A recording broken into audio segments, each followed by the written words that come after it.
अस्सलाम वालेकुम जी वीरो ते वीनियो किंज दे हो ठीक हो। अज बन रहे ने बीफ शामी कबाब कीमे दे 1 किलो चने की दाल 1.5 किलो कीमा बारीक मोटा पिसवाना है बारीक नहीं। 2 तो 3 प्याज लसन दे कुछ जवे और हरियां मिर्चां 3 तो 4 ठीक है।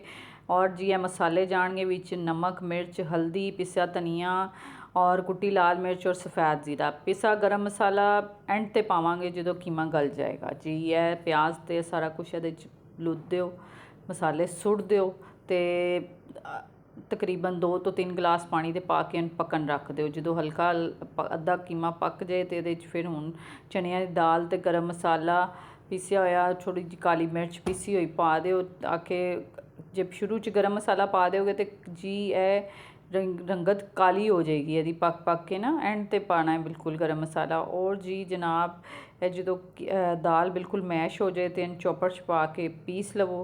पिस गया तो हूँ जी सीक्रेट मसाला तुहाडे नाल शेयर करना है। हरा धनिया पुदीना और हरी मिर्च बरीक बरीक काट लो। प्याज 1 तो 1.5 बरीक बरीक काट लो। यह सीक्रेट मसाला है। और हुण एंड ते जिहड़ा सीक्रेट मसाला तुहाडे नाल शेयर करन लगे हैं यह जी कुट्टी लाल मिर्च ते सफ़ेद ज़ीरा और चाट मसाला और थोड़ा जहा नमक एंड ते ज़रूर पाना है। ये तड़े शामी कबाबां च इन्नी अच्छी खुशबू आएगी। चाट मसाला पा के नवा तरीका ट्राई करो तो बहुत ही आला तुहाडे शामी कबाब बनणगे। उन सब नूं जिहड़ा ना अच्छी तरह मिक्स कर लो ठीक है। मिक्स करके तो हुण शामी कबाब बनावांगे। नीचे ट्रे दे ऑयल लगा लो या रैपिंग शीट लगा लो और अच्छी तरह मिक्स करना। देख लो दाल का दाना कोई साबित नहीं। अच्छी तरह शामी कबाब बनाने तो बाद इनू अंडा लगा के फ्राई कर लो जिस तरह तुसी फ्राई करने ताड़ी मर्जी है ठीक है। हरे धनिए की पुदीने की इमले की चटनी ना सर्व करो।